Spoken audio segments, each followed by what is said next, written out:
everyone. Once again, welcome to our YouTube channel CS Ansar and this is CS Stuti Mahajan.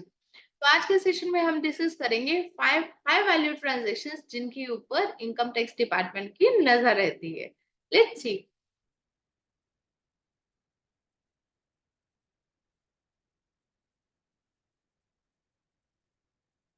Income tax alert. Here are 5 high value transactions that may come under scrutiny. Cash में जब भी लोग deposit करवाते हैं तो बहुत सारी उनसे क्वेरीज आती है कि कितने अमाउंट तक हमें एफडीआई में डिपॉजिट करवाएं, कितने अमाउंट तक हमें सेविंग्स अकाउंट में डिपॉजिट करवाएं. वैसे तो हम उनको सजेस्ट करते हैं कि कैश में जो भी आपको काम है वो बहुत ही कम करना चाहिए, बल्कि ना के बराबर करना चाहिए. कैश के अंदर डीलिंग नहीं करनी चाहिए आपको. लेकिन ऐसी कौन सी ट्रांजेक्शन हैं जो कि अगर आपने कर दी है और जिससे कि इनकम टैक्स स्क्रूटनी के नोटिस आपको आने जो है वो मैंडेटरी हो जाते हैं. और इस समय क्या है, आपने देखा होगा कि कंप्लायंस पोर्टल गवर्नमेंट ने एक नया स्टेप लिया है. इनकम टैक्स डिपार्टमेंट का एक नया स्टेप है कंप्लायंस पोर्टल. जहां आपने कुछ इस तरह के कोई ट्रांजेक्शन की तो आपके पास एक नोटिस पहुंच जाएगा. कंप्लायंस पोर्टल का नोटिस जो है वो आपके पास पहुंच जाएगा जिसका आपको रिप्लाई देना है. तो सबसे पहले हम डिस्कस करते हैं ये जो 5 हाई वैल्यू ट्रांजेक्शंस की जो आज के सेशन में हम बात करने जा रहे हैं. इसके अंदर सबसे पहले कौन सी है? Large cash deposit. कहाँ पे कैश डिपॉजिट की हम बात कर रहे हैं? सेविंग अकाउंट के अंदर. Any cash deposit exceeding ₹10 lakh in a financial across the savings account drawers the attention of the income tax department. अगर आपने अपने सेविंग्स अकाउंट के अंदर 10 लाख से ज्यादा कैश में डिपॉजिट कर लिया एक ही साल के अंदर, तो इनकम टैक्स डिपार्टमेंट की उसके ऊपर नजर हमेशा रहेगी.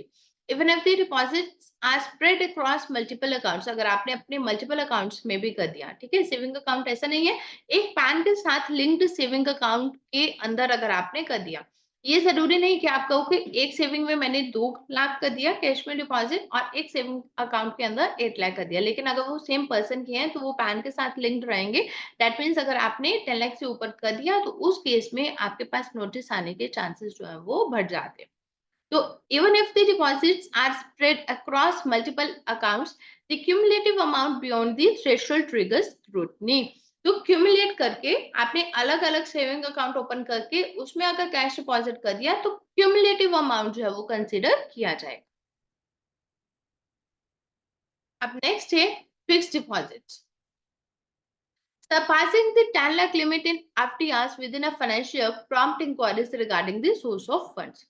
अगर आपने 10 लाख से ऊपर एफडी बना दी और वो जो एफडी बनाई वो कैश में डिपॉजिट की अपने अकाउंट के अंदर और कैश से ही आपने एफडीआर जो है वो बना दी एक साल में, तो उसके लिए आपके पास जो नोटिस आने के चांसेस बढ़ जाते हैं कि जो आपने 10 लाख की एफडीआर बनाई है उसका सोर्स ऑफ फंड जो है वो बताया जाए.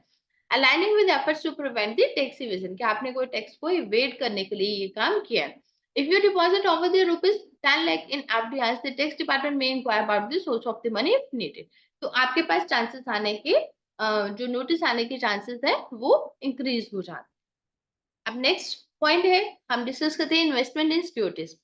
Cash investment in shares, mutual funds and bonds exceeding ₹10 lakh may lead to tax notices highlighting the importance of transparency in financial dealings. अगर आपने कैश में इन्वेस्टमेंट कर दिया कोई शेयर्स, म्यूचुअल फंड्स, बॉन्ड्स के अंदर 10 लाख से ऊपर कर दिया तो उस केस में भी आपके पास नोटिस आने के चांसेस जो है वो बढ़ जाते. Credit card bill payment. अगर आपने 1 लाख से ऊपर क्रेडिट कार्ड की जो पेमेंट है वो आपने कैश से की है तो उस केस में भी नोटिस आने के चांसेस इंक्रीज हो जाएंगे. Cash payment towards a credit card bills exceeding ₹1 lakh are subject to scrutiny, highlighting the need for clarity on the source of funds. तो उस केस में भी आपके पास नोटिस आ जाएगा कि आप इसका सोर्स ऑफ फंड्स जो है वो बताओ. Property transactions. Property acquisition above ₹30 lakh. अगर आपने 30 लाख से ऊपर की कोई प्रॉपर्टी ली है तो उस केस में आपके पास नोटिस आएंगे. Mandate the disclosure of the funds. और रीजन कि आपने जो 30 लाख की प्रॉपर्टी ली है इसके जो सोर्स जो भी आपने उसके अंदर फंड यूज किया है वो फंड आपके पास कहाँ से आया है. With stricter threshold in certain regions aiming to curb tax evasion and money laundering. तो ये सारे स्टेप्स जो है जो इनकम टैक्स डिपार्टमेंट ने इनके ऊपर नजर क्यों रखी हुई है, क्योंकि इनकम टैक्स डिपार्टमेंट को ये लगता है कि ये जो स्टेप्स लिए गए हैं कैश के अंदर जो डिपॉजिट करवाया गया, प्रॉपर्टी जो 30 लाख से ऊपर ली गई है, कहीं कुछ ऐसा तो ना कोई टैक्स इवेजन तो नहीं हो रही है. सॉरी, वो टैक्स इवेट इनकम टैक्स को इवेट करने के चक्कर में तो नहीं कोई इस तरह की ट्रांजेक्शन हुई है. तो इसलिए इन ट्रांजेक्शन्स के ऊपर इनकम टैक्स डिपार्टमेंट की हमेशा नजर रहेगी, और अगर आपको ऐसी कोई ट्रांजेक्शन करनी है तो बड़ा केयरफुली करनी है। उसका पेपर वर्क आपको करके रखना है कि आपके पास वो फंड, सोर्स ऑफ फंड्स कहाँ से आए हैं, क्योंकि जब आपके पास नोटिस आए तो आप उसका रिप्लाई दे पाए। तो ऐसी कौन सी है, अगर हम इसको समराइज करें कि ऐसी कौन सी ट्रांजेक्शन है जिसके ऊपर इनकम टैक्स डिपार्टमेंट की नजर रहती है।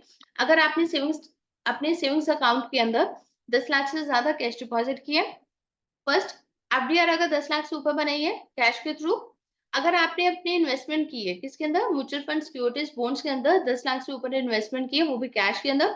क्रेडिट कार्ड की पेमेंट अगर आपने 1 लाख से ऊपर कैश में पेमेंट कर दिया, और प्रॉपर्टी की ट्रांजेक्शन अगर आपने 30 लाख से ऊपर की है, कोई प्रॉपर्टी ली है, तो उस केस में इनकम टैक्स डिपार्टमेंट से नोटिस आने के चांसेस हमेशा हायर साइड पर रहेंगे। तो compliance measures and consequences क्या है? Ensuring compliance with tax regulations is paramount to avoid the penalties and investigations. Proper documentation substantiating the source of funds, including bank statements and investment records, is crucial when addressing income tax department inquiries. तो इसके अंदर क्या है कि जब भी आपके पास, आप लोगों ने अगर कोई ऐसे ट्रांजेक्शन की है, तो आप मान के चलो कि 99.99% चांसेस है कि आपके पास इनकम टैक्स नोटिस आएगा।